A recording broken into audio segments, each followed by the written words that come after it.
మొత్తం అయితే కలెక్టర్ ద్వారా మనం దాన్ని కూడా మనం శాంక్షన్ తీసుకొని మనం ఇవన్నీ అప్పటి వరకు టెంపరీగా ఆ పనులన్నీ చేసుకుందామని చెప్పి చెప్తా ఉన్నాం.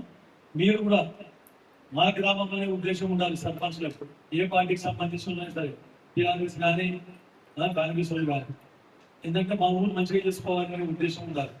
లేకుంటే నేను మీకు తీర్మానం ఇవ్వాలని కొన్ని చోట్ల టీఆర్ఎస్ సర్పంచ్ ఉంటే ఆయన చేయవద్దు మనం చేయవద్దు అంటే కూడా మా కార్యకర్తలకు కోపం.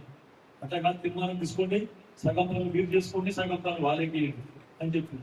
ఒక్కొక్కసారి జైలుకి ఆ పాపైన హౌదస్పూర్ సర్పంచ్ అన్ని జైలు వెళ్ళి పెట్టేస్తాం, ఏదైనా కానీ ఫస్ట్ పని చేసేస్తాం, తర్వాత బిల్లు సార్ మన బిల్లు అని చెప్పేసి వెళ్తాడు. నేను అట్లా వెంటకు బాబు అంటే వెంటకు 6 పైసలు రావాలి ఇబ్బంది పడతా ఉంటే కూడా లేదు సార్ అందరికి ఇబ్బంది అవుతుంది అంటాడు, సొంత పైసలు పెడతాడు.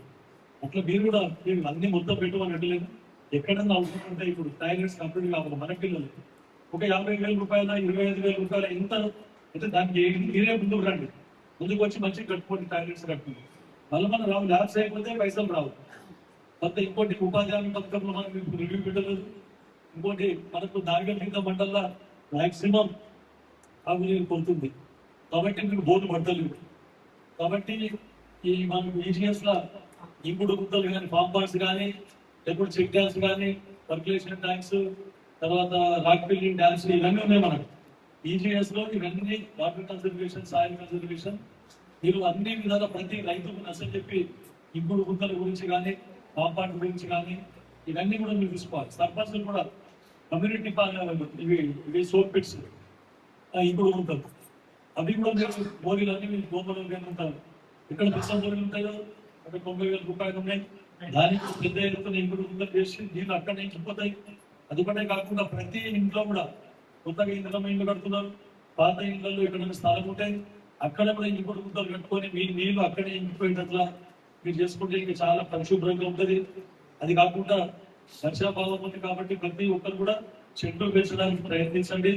ఈ వర్షాకాలంలో చెట్లు పెంచగలుగుతాం. ప్రతి ఇంట్లో 2, 3, 4 ఒక చెట్లు పెంచాలి అని చెప్పేసి గ్రామంలో కూడా పల్లె ప్రకృతి వనం చేసినప్పుడు ఉన్న చెట్లని ఎండిపోయింది. కనీసం ఇప్పుడు ఎక్కడ ఉంటే అక్కడ మీరు చెట్లు పెంచే కార్యక్రమం మీరు చేపట్టాలని చెప్పి చెప్తూ అన్ని ప్రభుత్వం అన్ని స్కీమ్స్ తీసుకొని వస్తుంది.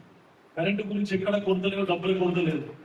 ఎక్కడ ఏది ఉన్నా కూడా ప్రభుత్వము అన్ని అప్పులు కట్టుకుంటాం, వడ్డీ కట్టుకుంటాం, విడతల వారీగా అన్ని ఇచ్చిన హామీలను తెలియజేస్తుంది. అప్పుడే అన్ని కావాలంటే కావాలి. కొన్ని ప్రతిపక్షాలను పోయి ధర్నా చేస్తుంది. కళ్యాణ లక్ష్మి పనిచేసిండ్రు, కళ్యాణ లక్ష్మి పనిచేసిండ్రు, వాళ్ళే కోర్టుకు పంపించిండ్రు, వాళ్ళే జీవన్ ఛాలెంజ్ చేసిండ్రు, వాళ్ళే స్టేట్ తీసుకొచ్చిండ్రు. మళ్ళీ ఇప్పుడు అంటే కాంగ్రెస్ ప్రభుత్వాన్ని ఇబ్బంది పెట్టాలనే ఉద్దేశం. అవి చూడు మేము ఇచ్చిన కళ్యాణ లక్ష్మి, ఆ కళ్యాణ లక్ష్మి మొత్తం వాళ్ళు బంద్ చేసిండ్రని చెప్పి చెబుకోవచ్చు. కానీ ఏం భయపడకుండా కళ్యాణ లక్ష్మి, షాదీ ముబారక్ ఎట్టి పరిస్థితిలో బంద్ చేయడం ముఖ్యమంత్రి రేవంత్ రెడ్డి గారు దృఢ నిశ్చయంతోనే ఇచ్చిన హామీలన్నీ నెరవేర్చే విధానం కృషి చేస్తుంది. రేషన్ కార్డు ఇస్తున్నాం, సన్న బియ్యం ఇస్తున్నాం, ఇంధనం ఇల్లు ఇస్తున్నాం, 200 యూనిట్ ఫ్రీ కరెంట్ ఇస్తున్నాం. ఇవన్నీ చేసుకుంటూ మిగిలినవి కూడా అన్ని కంప్లీట్ చేస్తారు.